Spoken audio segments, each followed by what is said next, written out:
Yes, let's move on to our third lecture now.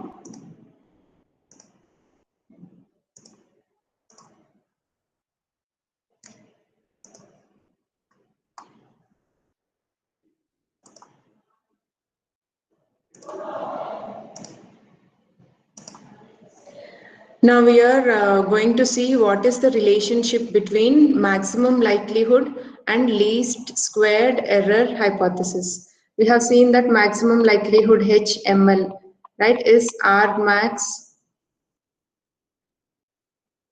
of whatever is maximum of the hypothesis that belongs to hypothesis space H, probability of D given H. Right, this is the maximum likelihood hypothesis. This derivation we have seen in the first lecture of this module. Okay, so if you want to know in more detail, you can refer to that video.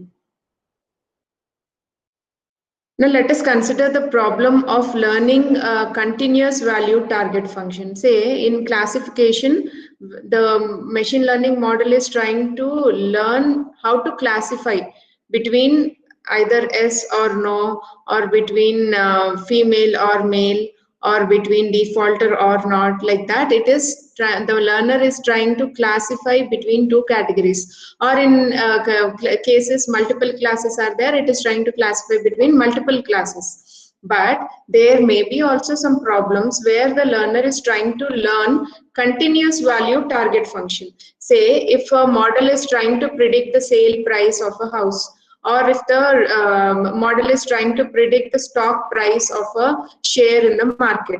In that cases, it is continuous value target function. We call it as continuous value target function. Means whatever is being predicted is not in the form of categories, but it is in the form of values, numbers. Okay, that is called as continuous value target function. Now, let us consider this problem of learning continuous value target function, a problem faced by many learning approaches such as neural network learning, linear regression, and polynomial curve fitting. In linear regression and neural network learning, we normally model them in order to predict some number. Okay, forecasting the weather in the next coming days, or predicting the speed that has to be maintained on the highway for autonomous driving vehicles. All these are predicting a continuous value target function. Okay, in that cases, how actually this maximum likelihood concept has to be understood, that we are going to see. Now, a straightforward Bayesian analysis will show that under certain assumptions, any learning algorithm that minimizes the squared error between the output hypothesis predictions and the training will output a maximum likelihood hypothesis. What do we mean by this? In classification, we can understand, say, when it has to be classified as a good payer of the loan, that data point, if it is classified as bad payer of the loan, then that is prediction error. There is clear difference. When it has to be predicted as yes, it is predicted as no, or when it has to be predicted as no, it has been predicted as yes. There is difference in the classification we can make out. But when we are trying, when the machine is trying to learn continuous value target functions, in that case, the difference between the actual value and the difference between the actual value and the predicted value, if you square them, because sometimes it may be negative, sometimes it may be positive, but we just are interested in the difference only. Now, whether it is positive or negative, we are not bothered. Say the weather has to be forecasted as 34. Actual value is 34, but it is forecasted as 32 on one day. And on the other day, when it has to be 34, it is predicted as 36. In both the cases, we are just interested in, when 32. When the actual weather is 34, it is predicted as 32, and on the other day when it has to be 34, it is predicted as 36. So whether it is positive or negative, we are just interested in the error it has made. That is the difference. That's all. That is why we are squaring it, so that we are not bothered about the negative or positive sign, but we are just bothered about the difference in the prediction, which gives us the prediction error. Okay. Now, a straightforward Bayesian analysis will show that under certain assumptions that data is noise free, data is deterministic, and if the hypothesis is not consistent with the training examples, then it will be 0, probability will be 0, otherwise probability will be 1. If all these conditions are given, it is possible for an algorithm to find out the maximum a posteriori hypothesis that we have learned in the previous class. Now, under these assumptions, any learning algorithm that minimizes the squared error between the output hypothesis predictions, say this is the prediction, this is the output hypothesis prediction 36, and the training data, in the training data it is given as 34 when it is learning. Let us not take the current day forecast or current day weather measurement. Let us see, in training data it is actually 34, but when it is being trained on, it is predicted as 36. So what is the difference here? 2, and square of that is 4, right? So the squared error is 4 here. Now, our objective should be, or any machine learning model's objective should be, to minimize that squared error between the output hypothesis prediction and the training data will output when it reduces that squared error, that will give us the maximum likelihood hypothesis. I'm repeating again, whenever a learning algorithm makes some prediction and you find the squared error of this prediction, that is the difference between the prediction and the actual training examples output, square it. What is that squared error? If that can be minimized, then you can find maximum likelihood hypothesis. If the prediction error can be reduced, then that is nothing but you're going towards finding out your maximum likelihood hypothesis, okay, which will give you accurate predictions, which reduces the squared error in the predictions. Now consider the following problem setting here. Learner L means any algorithm. It can be any algorithm. Learner L considers an instance space X. Instance space means set of training examples. X1, X1, X2, X3 with attributes A1, A2 and A3 and so on. And a hypothesis space H, which contains number of hypotheses H1, H2, H3, which are consistent with the training examples, but we doesn't know their likelihood. We doesn't know which hypothesis is having more probability. Okay, that is the problem we are going to actually learn. We are going to make the machine learn. Space H consisting of some class of real valued functions. Real valued functions means you are trying to estimate some numerical value, predict some numerical value, right? Consisting of some class of real valued functions defined over X. Means this combination of attributes, 2 bedroom, 1 kitchen, 2 baths, this is the sale price of the house situated in this particular locality.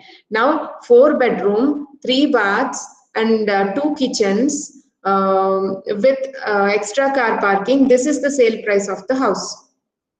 What we are doing here, we are trying to estimate a real valued function defined over X. What is X here? Set of parameters, number of bedrooms, number of kitchens, number of baths.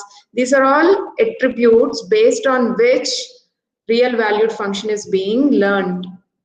Okay, so the old sale prices and all these training examples will be given. Learning from that, the model should be able to predict the sale price of a house when the number of bedrooms and number of kitchens is given. Okay, that is the problem. Now, each H in H is a function of the form. How the function is represented? X to map to a real number. Real number means X is set of all the attributes. After learning from those attributes, it has to map to a real valued target function. Means it has to map to a sale price in our example. Okay, that should be the hypothesis. In previous cases in classification task, what is the hypothesis? Learning a concept in order to classify something. Here, learning a concept in order to predict some value. How it is learning the concept? By going through the instances X and mapping that to a target real valued function R, where R represents the set of real numbers. It can be any numerical value. Now the problem faced by the learner, that is the algorithm, what it has to learn? To learn an unknown target function f such that X maps to R drawn from the hypothesis space. Even this is a hypothesis. Any target function should come from the hypothesis space H. Okay. Now each training example is a pair of form.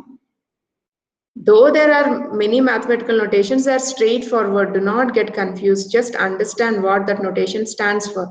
It will be easy for you to present in the exams. Each training example is a pair of the form xi, a training example with set of attributes, and di, that is your target. Now how should be the target? How is the target calculated? Di is equal to f of xi, a function f of xi with some error associated with it. Now you have been the machine has been given 1,000 houses data and their sale prices. Now you're asking it to predict the sale price when some new data is given about a house. Can it predict appropriately? The exact figure, can it predict? No. Always there will be some error associated with the prediction. That attributes to this EI attributes to that error. Error associated with the prediction task is represented by EI. Remember, predictions are just approximations. They are not exact estimations. That is, when I say exact, I actually should not say estimation. It is not exact calculation. It is just an estimation of something. Prediction is an estimation of something, approximation of something. Means there is some error associated with it. That is represented by EI. So how is the target DI calculated? It is combination of some function which will predict the value plus some error associated with it because it is an approximation. Now the task of the learner is to output a maximum likelihood hypothesis or equivalently a map hypothesis, assuming all hypotheses are equally probable a priori. A priori means beforehand we doesn't have knowledge about the prior probability of any of these target functions. In that case, let us assign just equal probability to all and see which linear function will have highest probability. Select that as your maximum a posteriori hypothesis. Now let us take a simple example here of a problem which is learning a linear function through our analysis applies, though our analysis applies to learning arbitrary real valued function. Before going to this, I'll give you a small example. Based on that, you can understand this concept very well. Okay, now consider there is a salesperson. 1 second.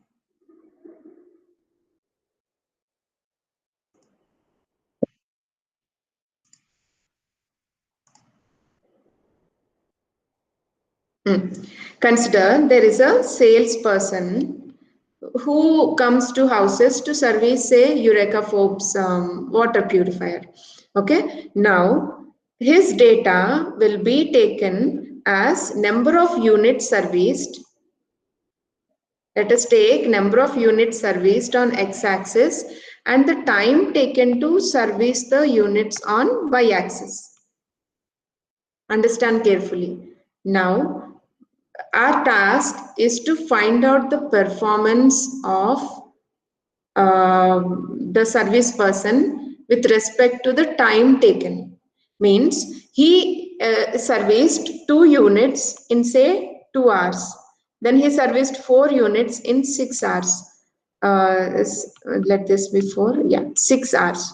2 units in 2 hours, 4 units in 6 hours, and then 6 units he has serviced in 8 hours, like this. We have some data points. We have data like this.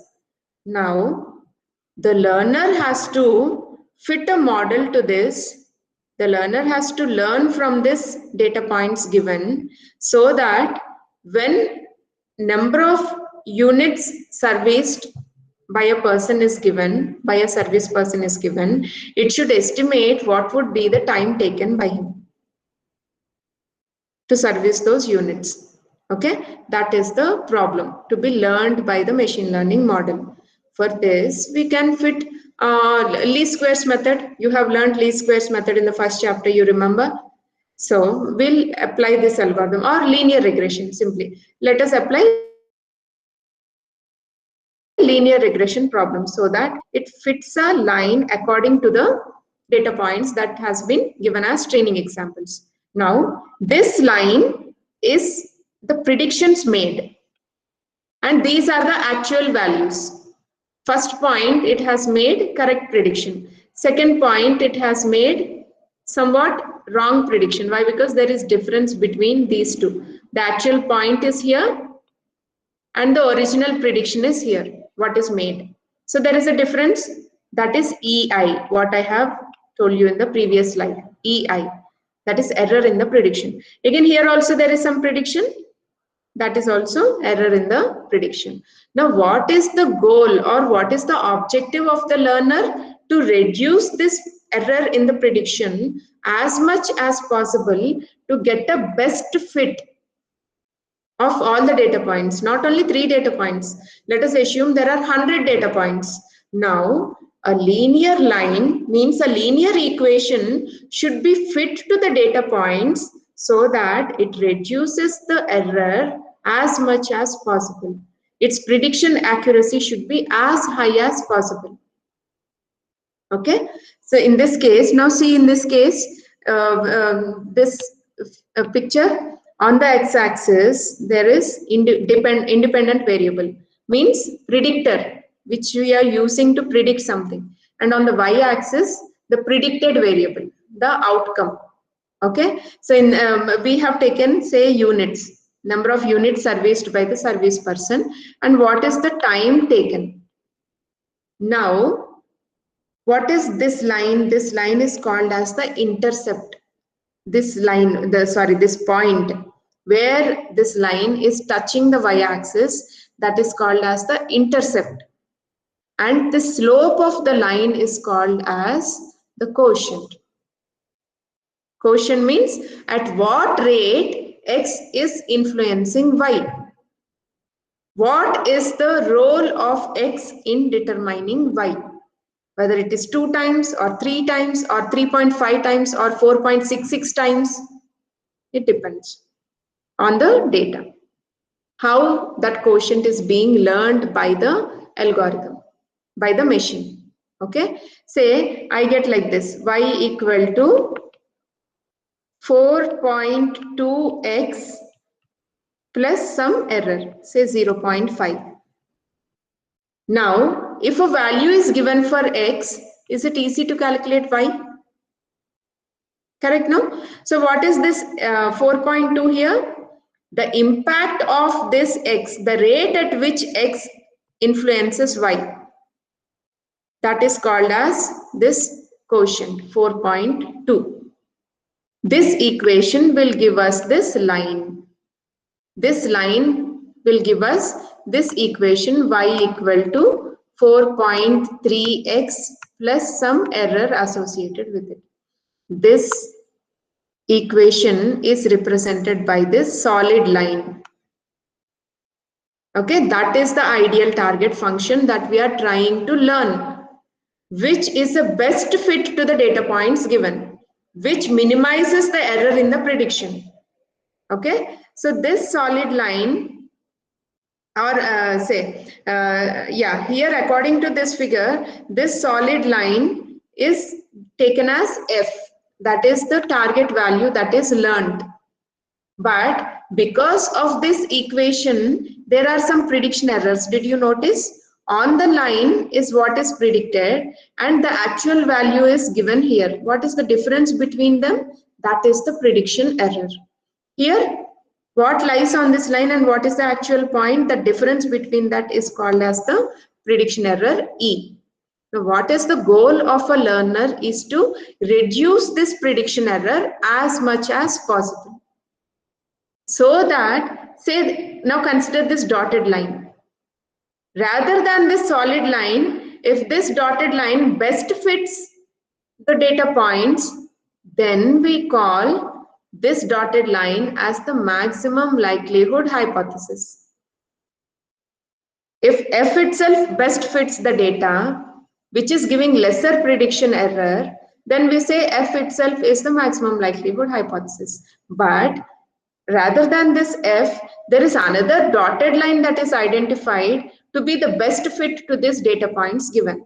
In that case, this dotted line is the maximum likelihood hypothesis. We call it as maximum likelihood hypothesis, which better explains the data points behavior than this solid line F. Got it? So you have some 3-4 solutions. Among them, which is the best fit to that data points given, that will be your maximum likelihood hypothesis. Got it? Now, F is the linear target function depicted by the solid line and a set of noisy training examples of this target function. Yes. Now, the dashed line HML with least squares training error, the dashed line is the hypothesis, maximum likelihood hypothesis with least squared training error. Means when compared to F, HML, this dotted line is having lesser prediction error. So that will become our maximum likelihood hypothesis. So in a plane, if you have 3-4 lines that are fitting your data properly, among them, whichever line is giving the less prediction error, whichever line is giving the least prediction error, that will be your maximum likelihood hypothesis. So that is what is mentioned here. The dashed line is HML with least squared training error. That is why that is our maximum likelihood hypothesis, because it is giving least squared training error. That is less prediction error. Now, before showing why a hypothesis that minimizes the sum of squared errors in this setting is also a maximum likelihood hypothesis, let us quickly review some 2 basic concepts. So what is our motive now in this session? Let us find out why a maximum likelihood hypothesis is the hypothesis that minimizes the sum of squared errors. Means that minimizes the prediction error. Why is it maximum likelihood hypothesis? Let us see. But before that, we have to understand 2 basic concepts. Those are probability density and normal distribution. Little complicated concepts. Pay interest, students. Stay focused. Okay, now what is probability density? Say you have categorical data. Then you can say this probability of S is higher, probability of S is lower, or probability of male is higher, probability of female is lower, like that. Now, when it comes to continuous valued variables, how do you assess the probability? That can be understood as a bell curve. Say, in India, the life expectancy of Indians is between 60 and 70. Okay, so the life expectancy can be plotted as 60 years and 70 years. Right? Now, if you take the middle point, it will be 65. Now, do you say that all of the people are having this midpoint as 65? No. Some of them may expire at 60 years of age, some of them at 70 years of age. So, most of the population are falling in this range, average 65. That is why we have taken minimum life expectancy is 60 and maximum life expectancy is 70. And most of the population life expectancy falls within this range, among this range. Okay, this is called as probability density of this function. The density of this moderate value is higher. You can't say they have exactly 65 years of age as the final stage, or 62 or 63. There is some probability associated with it. Say this probability is lower. This point the probability is lower. But other places the probability is very high. Okay, so for continuous variables, if you take the probability density can be modeled as an inverted bell curve, right? Because the value is continuing. You can't categorize that this has this probability, this has 0.7 probability, this has 0.3 probability. Perfectly, you can say 65, 65.1, 65.2, 65.3, 65.4. It is a continuous value, and each of it has some probability associated with it. That is why where the maximum density lies for the probability, that is of interest for us. So the probability density is represented by P. Probability mass function for categorical variables, it is represented by capital P, and for continuous variables, the probability density function is represented as small p. So this notation is very important when you are deriving it in the exams. You have to be very clear between this P for categorical variables, capital letter P, and lowercase p is for continuous variables, that is representing probability density function.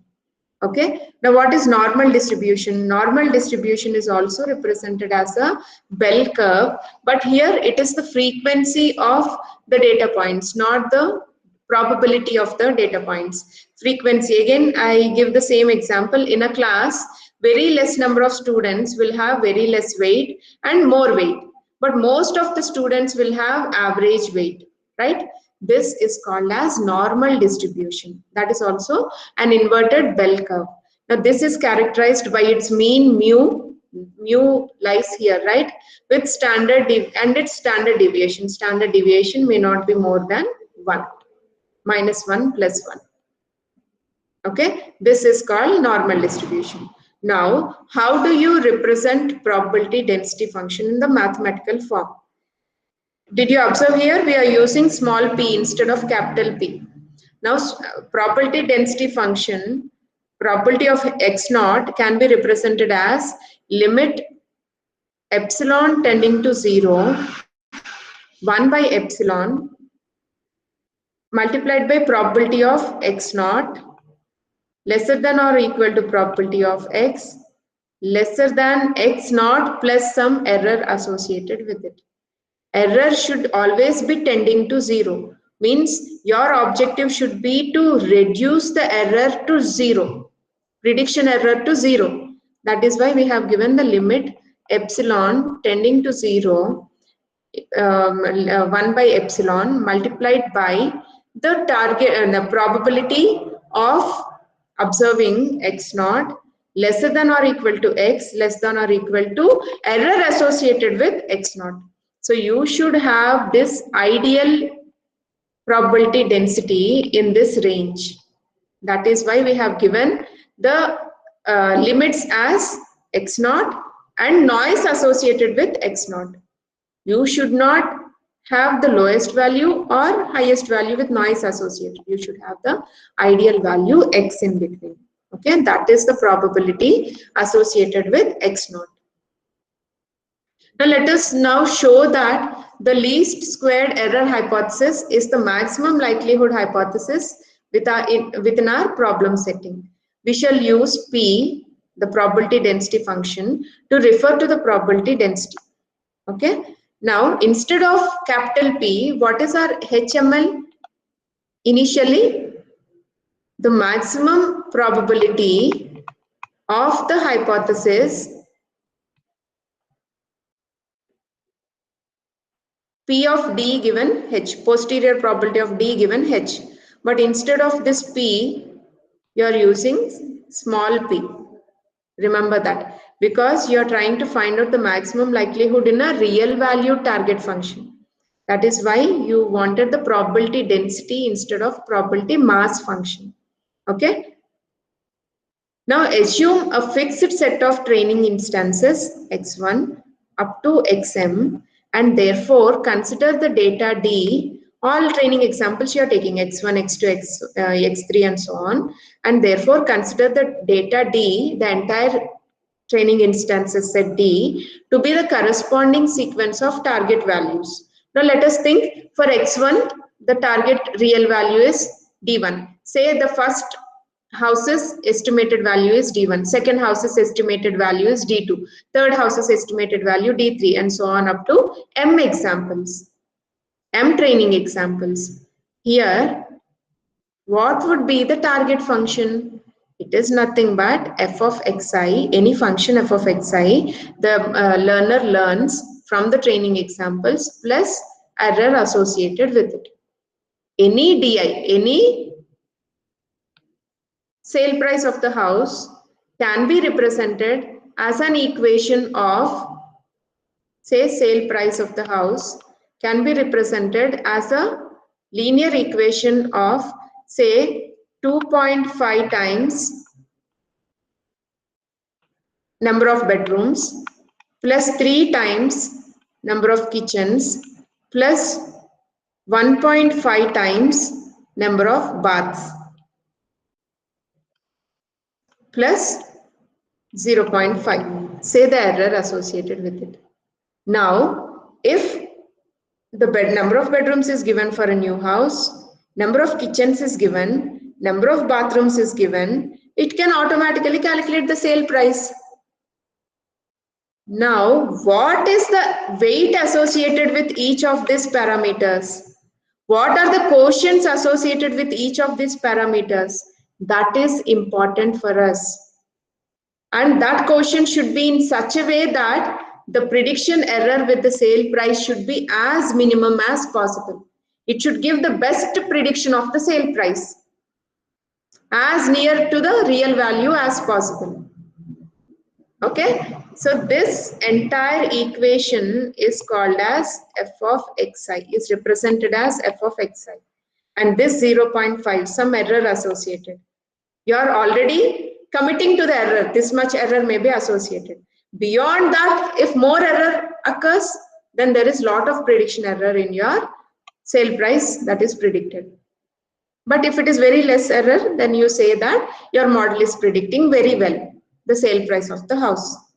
Okay, so this entire thing is your f of xi, the linear equation that is built from the training examples by the machine learning model. That is f of xi, and that is nothing but the quotients associated with each of your parameters plus the error associated.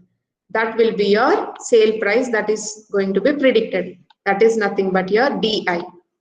Now it is clear?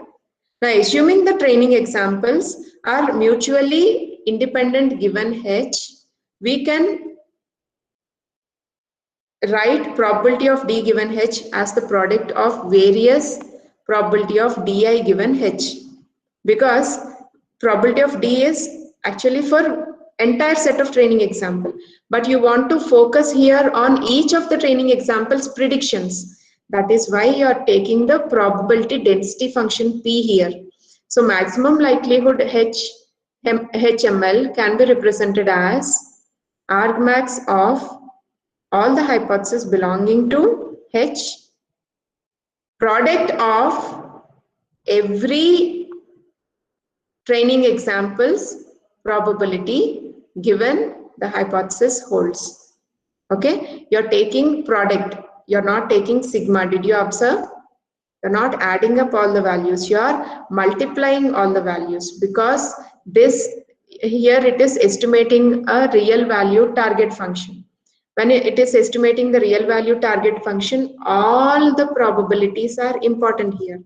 That is why all the probabilities of each and every point under the curve in the probability density function are important for us. That is why we are making a product of it. Now, when you multiply all the training examples estimated values, probability of those estimated values given the hypothesis. Among them, which is the highest value, that will be your maximum likelihood hypothesis. Say there are 5 linear equations. Now for all those 5 linear equations, you calculate this hypothesis probability. Now among them, which is having the highest probability, that will be your best linear equation that is explaining the behavior of your data. That will be the best equation into which you can substitute the new data points, the parameters, and you can get the predicted value. Okay. Now the probability density function of di, any estimated value given h, can be written as a normal distribution with variance sigma square. Variance means to a little more value is predicted or little lesser value is predicted. What is the error in the predictions? That variance can be given as sigma square, and the mu is, that is the mean of the values, is mean of all the values that are calculated by the linear equation. Okay. Now a normal distribution, also called as Gaussian distribution. Do not get confused when we say Gaussian distribution. Gaussian distribution is normal distribution only with inverted bell shape. Is a bell-shaped distribution defined by the probability density function. This formula is given for the Gaussian distribution. You have to remember it. Now from this only you can derive other calculations, but the basic formula you have to remember. How you remembered Bayes' theorem? In the same way, you have to remember the probability density function that attributes to a Gaussian distribution, that explains a Gaussian distribution which is having a bell-shaped curve, is 1 by square root of 2 pi sigma square into e power multiplied by e power minus 1 by 2 x minus mu by sigma square whole square. Okay, this is the formula for Gaussian distribution, probability density function which is having a Gaussian distribution. This is the formula. Okay, you have to remember this. Now I will explain you how the maximum likelihood hypothesis is derived. HML, how do you derive it? Argmax of product of all the probabilities, but instead of this probability di given h, for that you are substituting this Gaussian distribution formula. Instead of probability of di given h, you are substituting this Gaussian distribution formula, because we know that this follows a Gaussian distribution. Probability density function of di given h follows a normal distribution or a Gaussian distribution. That is why instead of p of di given h, we can substitute the value of Gaussian distribution directly. That is why we have given 1 by square root of 2 pi sigma square multiplied by e power minus 1 by 2 sigma square di minus mu whole square. Why this is transformed into this? Instead of x, we are considering each training example di. So x is substituted by di minus mean is kept as it is whole square. Now because sigma is a constant, variation is constant across all the samples, bring that out by taking the square as it is, sigma square, that you are bringing it out. So it becomes minus 1 by 2 sigma square in multiplied by, you have instead of x, you have di, that is the training example. Instead of x, you are considering x is training example, and instead of x, you are considering training example instance, that is di minus mu whole square. Okay, now in the next step, instead of mean, you are applying h of xi. Can you tell me why? Because mean of the probabilities is nothing but all the probabilities in the hypothesis space, right? Say if there are n probabilities, then you have mean of the probabilities as 1 by n, because all the probabilities in the hypothesis space, they share probability 1, we have the mean probability as 1 by n.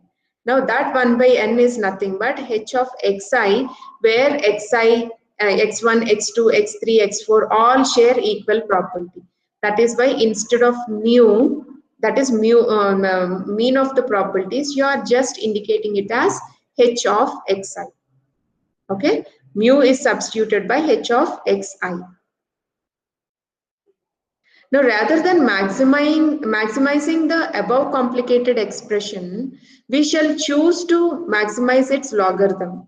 So whenever you are maximizing, say if you want to maximize 1000, find maximum value among some 1000 values. Instead of that, if you apply log, it will be easy for you to conquer, because log of 1000 will be actually 3 point something. You know that, right? When you're calculating the logarithm, say you have 10,000. The logarithm of 10,000 is nothing but 4 point something. Logarithm of 1 lakh is 5 point something. So what you're doing here, by applying the log, you are bringing large values to a manageable range. Okay, so for this, let us apply log. For this complex calculation, if we apply log, let us see if we can bring down the terms in the equation.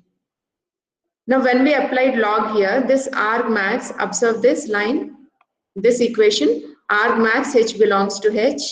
Instead of pi, now we are applying sigma, because we are trying to add up the values. This exponential terms will be added up. When there is a product, you try to add the values instead of, when you apply a logarithm to product of the values, you try to sum them up. Okay, so it has become sigma here. Sigma I equal to 1 to m. Applying the log, this and ln is, you are applying the log 1 by, you take this term as it is because it is a constant. Logarithm doesn't affect that. Minus, now when you apply logarithm to this exponential term, it will become minus 1 by 2 sigma square. Again, there is no change in the constant. And this entire term, that's an exponential term, will come to the front of this logarithm. That is why it is taken as a linear term now, not as an exponential term. When logarithm is applied to e power minus x, it becomes minus x, right, in the linear equation. So this entire term has come to this linear term now. That is logarithm 1 by log of 1 by square root of 2 pi sigma square minus this entire exponential term has been written directly here, 1 by 2 sigma square into di minus h of xi whole square. Now the first term in this expression is a constant independent of h, right? This first term doesn't have any value of hypothesis. If a constant is independent of hypothesis, it doesn't have any effect. So that can be eliminated and can therefore be discarded, yielding. Now in this term, this entire thing will be eliminated. So you get sigma I equal to m. Only this term is left out, minus 1 by 2 sigma square di minus h xi whole square. Okay. Now, maximizing this negative quantity is equivalent to minimizing corresponding positive quantity, correct? Whenever you are maximizing some negative quantity, it is equivalent to minimizing the corresponding positive quantity. Opposite of that, vice versa of that, right? So you are using, instead of argmax, just to remove this negative value, we are using argmin. Understand this line carefully. Maximizing this negative quantity, what we have here, is equivalent to minimizing the corresponding positive quantity. So this, we are writing it as, instead of argmax, we are writing it as argminimum now, so that minus can be eliminated. And you can write the equation as it is. Now finally, we can again discard constants that are independent of x. What other constants we have? This term is a constant. It is not affected by the hypothesis. So remove it. When you remove that, final value you have as di minus h of xi whole square. Means your training example output and your predicted output. What is that difference? Prediction error. You're squaring them, adding them, and trying to minimize that value so that you will get the maximum likelihood hypothesis. So the objective of any learning algorithm is to minimize the prediction error so that that equation, that best fit equation is the maximum likelihood hypothesis that we have proven here. What is our first starting step here? We started with the Gaussian distribution, assuming that probability density function will have a Gaussian distribution. We substituted the formula of Gaussian distribution, and finally we have proven that the maximum likelihood hypothesis is nothing but the hypothesis which minimizes the prediction error between the actual value and the predicted value. Whatever is the error, that is what is the hypothesis that minimizes this prediction error, that is your maximum likelihood hypothesis. That is what we tried to prove. This shows that the maximum likelihood hypothesis HML is the one that minimizes the sum of squared errors. That is this term. It is minimizing that term between the observed training example, training value di, and the hypothesis prediction hi. We are able to prove that. That is the relationship between maximum likelihood hypothesis and minimizing the least squared error hypothesis. Okay. Now, what are the limitations or assumptions we made in this? The analysis considers noise only in the target value of the training example and does not consider noise in the attributes describing the instances themselves. Say, I'm calculating I'm measuring the students' weight and height in a class. Now, height I can measure accurately, but weight may be having some error, minor error associated with it. In that case, height I can take it as my independent variable, and weight I can take as predicted variable. Weight I can take it as independent variable, and height I can take it as dependent variable, because dependent variable always has some associated error. Dependent variable means predicted variable. Prediction always have some error associated with it. So whenever you are having variables at hand and you wanted to make one variable as predicted variable, see that all the independent variables are error free, and there may be some error associated with predicted variables, not a problem. Okay, so what is the assumption we made here? The analysis considers noise only in the target value, predicted value of the training example, and does not consider noise in the attributes describing the instances themselves. These are the instances: weight, say marks. All these are accurate measurements. We can measure accurately. But height, there may be some error associated with it. So in that case, if you have set of attributes, take all the attributes that are error-free as independent values, and if there is some error associated with some variable, take that as predicted value or target value. Okay, that assumption can be made in this context. In the next class, we'll see what is maximum likelihood hypothesis for predicting probabilities. Let us skip the quiz for now. Okay, any doubt in this, students? Did you understand clearly the concept? Lot of mathematics is involved, but still, if you can go through 2 to 3 times the same class. Actually, taking machine learning online class is better. Why? Because the videos will be recorded, and if you have a doubt, you can go through the video once again and go through the explanation. In classroom, if we explain, you can't again get back that explanation, right? So all these mathematical derivations, if you go through the videos 2 to 3 times, it will be very clear for you. Okay? So after the class, please go through the videos once again and also the textbook so that you can strengthen upon the concepts. Okay, we'll meet in the next class.